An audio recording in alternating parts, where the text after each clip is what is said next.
नमस्कार। आकाशवाणी जयपुर अजमेर से प्रस्तुत है प्रादेशिक समाचार। समाचारों के साथ मैं महेश सिंह और अब समाचार विस्तार से। प्रदेश में भीषण गर्मी और लू का दौर जारी। धौलपुर में 46.5 डिग्री सेल्सियस तापमान दर्ज।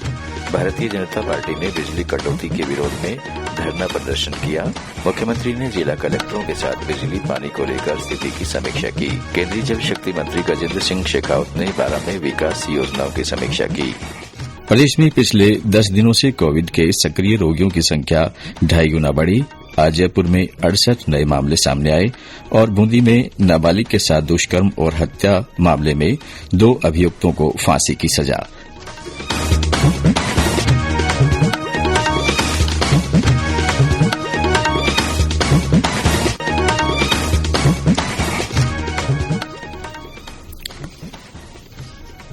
समाचारों के साथ मैं महेश सिंह और अब समाचार विस्तार से।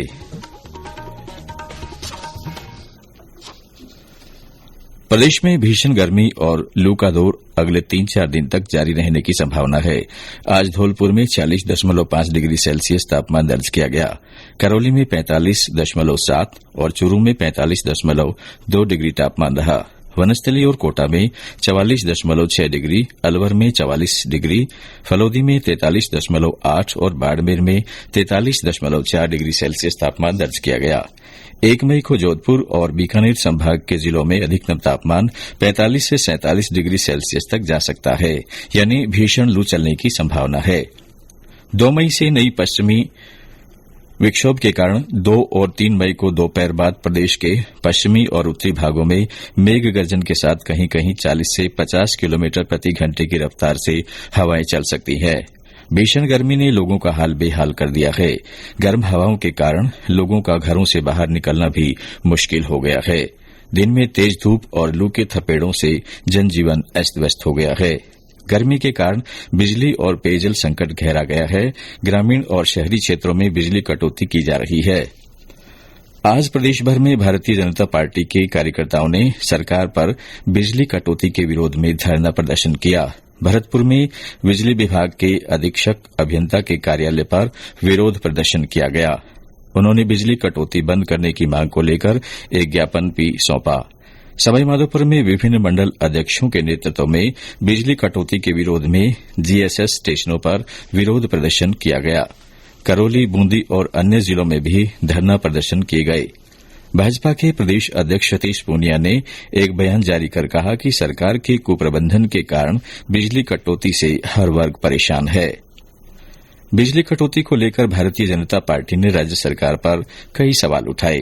प्रतिपक्ष के उपनेता राजेंद्र राठौड़ ने आज पत्रकार वार्ता में कहा कि राज्यपाल के अभिभाषण में प्रदेश के बिजली उत्पादन सरप्लस होने का दावा किया गया, लेकिन अब सरकार बिजली की किल्लत बता रही है। उन्होंने कहा कि प्रदेश के 6 से 10 विद्युत संयंत्र तकनीकी और रखरखाव के नाम से बंद रखे हैं, जबकि सरकार को यह पता है कि गर्मी बढ़ने के साथ बिजली की मांग बढ़ेगी। श्री राठौड़ ने आरोप लगाया कि बाहर से महंगी बिजली खरीदने के लिए बिजली की यह स्थिति बनाई गई है।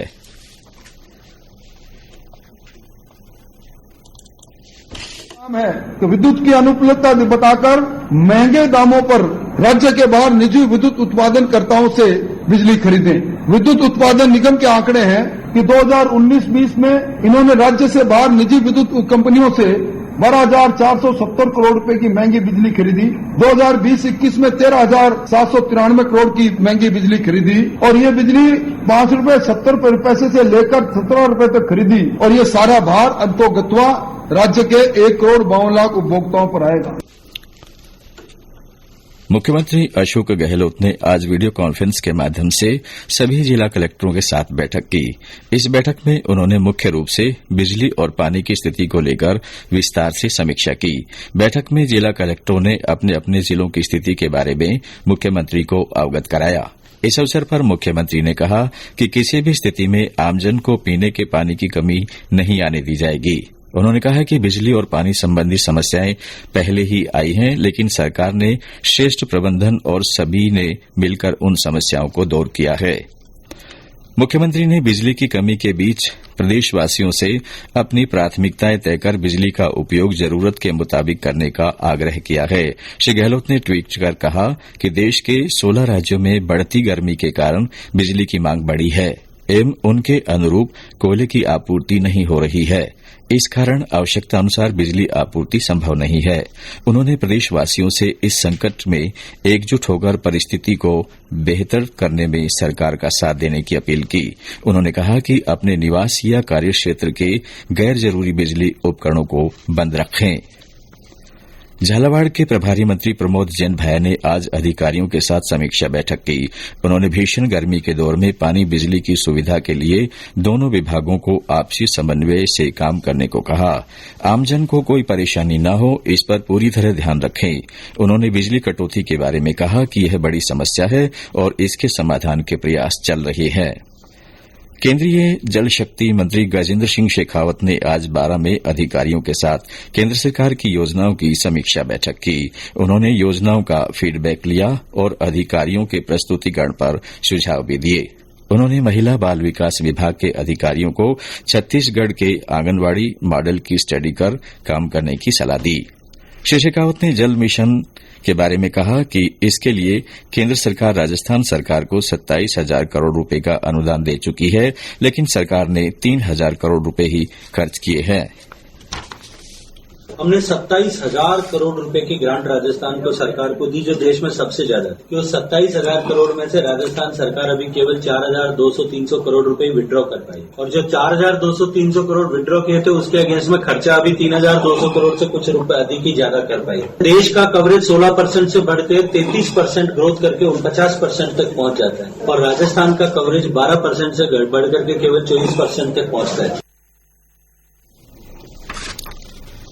ये समाचार आकाशवाणी जयपुर अजमेर से प्रसारित किए जा रहे हैं। प्रधानमंत्री नरेंद्र मोदी ने वीडियो कॉन्फ्रेंस के माध्यम से सेमिकॉन इंडिया सम्मेलन 2022 का आज शुभारंभ किया। 3 दिन का यह सम्मेलन बेंगलुरु में आयोजित किया जा रहा है। प्रधानमंत्री ने इस अवसर पर दुनिया में सेमीकंडक्टर्स की महत्वपूर्ण भूमिका का उल्लेख करते हुए कहा कि हम सबका उद्देश्य भारत को वैश्विक सेमीकंडक्टर आपूर्ति श्रृंखला में प्रमुख भागीदारों में से एक बनना है।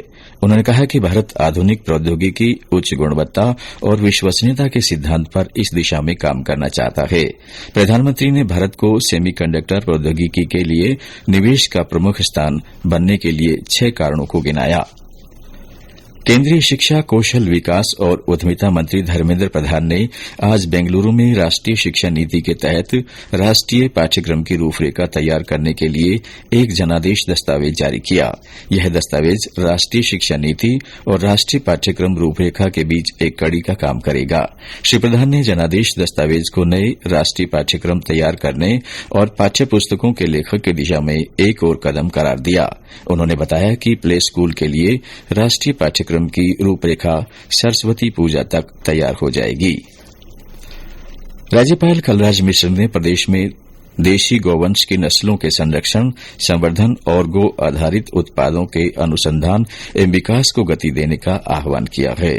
उन्होंने कहा कि पशुपालकों की आय बढ़ाने के लिए जरूरी है कि देशी गौवंश पर होने वाले अनुसंधानों व विकास कार्यों का लाभ उन्हें मिले। राज्यपाल आज राजस्थान पशु चिकित्सा एवं पशु विज्ञान विश्वविद्यालय बीकानेर के 5वें दीक्षांत समारोह को ऑनलाइन संबोधित कर रहे थे। उन्होंने कहा कि गौमूत्र से टीकाकरण एवं गोबर से जैविक खाद आदि के उत्पादन और इसके विपणन को प्रभावी बनाने की दिशा में पहल करने की आवश्यकता है।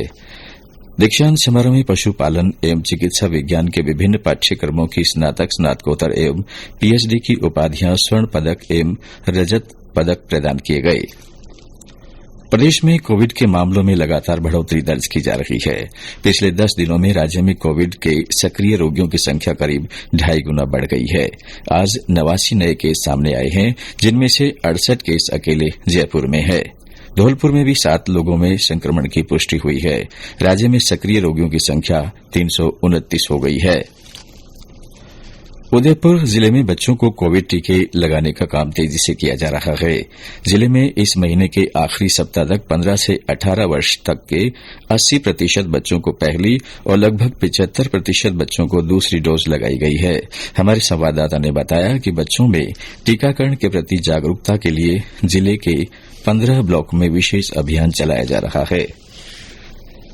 बच्चों में टीकाकरण के साथ उदयपुर प्रशासन ने चिकित्सा एवं स्वास्थ्य विभाग की टीम के सफल क्रियान्वयन में 15 से 18 वर्ष तक के बच्चों को प्रथम टीका लगाने में 80% एवं दूसरा टीका लगाने में लगभग 75% टीकाकरण का रिकॉर्ड कायम किया है, जबकि 12 से 15 वर्ष तक के बच्चों में प्रथम टीकाकरण में 60% एवं दूसरे टीकाकरण में 40% का लक्ष्य अर्जित कर लगातार टीकाकरण का अभियान जारी रखा हुआ है। चिकित्सा एवं स्वास्थ्य अधिकारी डॉक्टर दिनेश खराड़ी का कहना है कि बच्चों के नियमित टीकाकरण के साथ कोविड-19 के वैक्सीनेशन में भी बच्चों का उत्साह बना हुआ है। इससे आने वाले दिनों में 6 से 12 वर्ष तक के बच्चों के टीकाकरण अभियान को और बल मिलेगा। हरीश पालीवाल, आकाशवाणी समाचार, उदयपुर।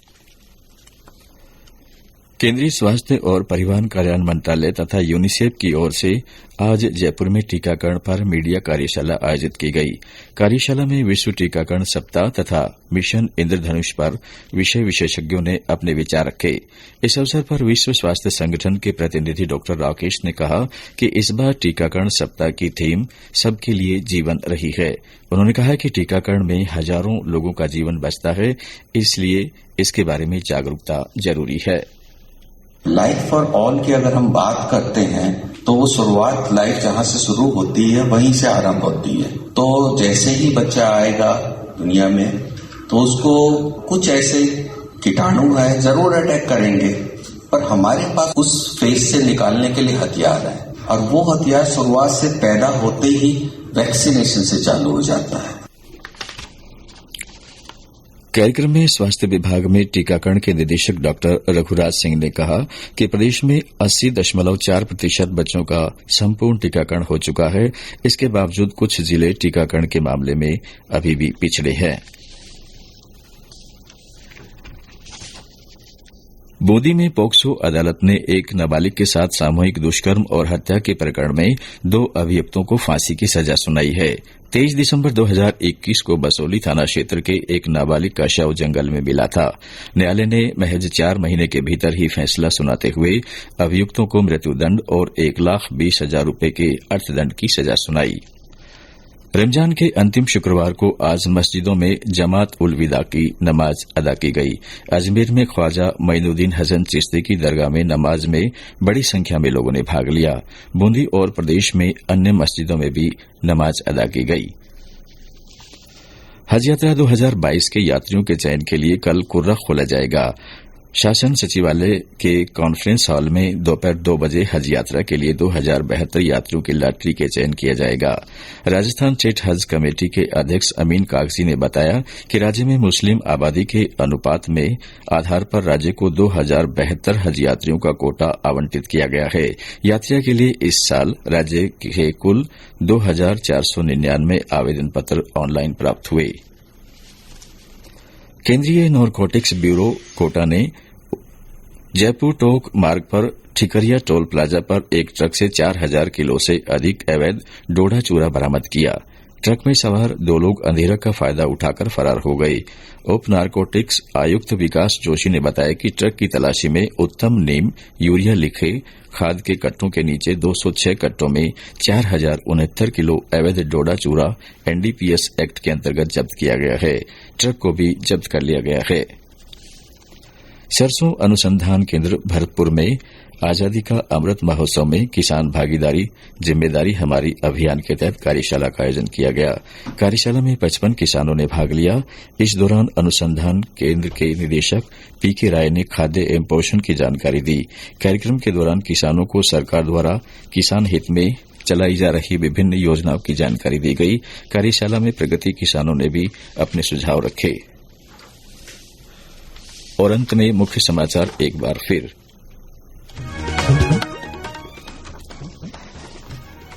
प्रदेश में भीषण गर्मी और लू का दौर जारी। धौलपुर में 46.5 डिग्री सेल्सियस तापमान दर्ज किया गया। भारतीय जनता पार्टी ने बिजली कटौती के विरोध में धरना प्रदर्शन किया। मुख्यमंत्री ने जिला कलेक्टरों के साथ बिजली पानी को लेकर स्थिति की समीक्षा की। केंद्रीय जल शक्ति मंत्री गजेंद्र सिंह शेखावत ने बारां में विकास योजनाओं की समीक्षा की। प्रदेश में पिछले 10 दिनों में कोविड के सक्रिय रोगियों की संख्या 2.5 गुना बढ़ गई है। आज जयपुर में 68 नए मामले सामने आए और बूंदी में नाबालिग के साथ दुष्कर्म और हत्या मामले में 2 अभियुक्तों को फांसी की सजा सुनाई। इसी के साथ प्रादेशिक समाचार बुलेटिन समाप्त हुआ। नमस्कार।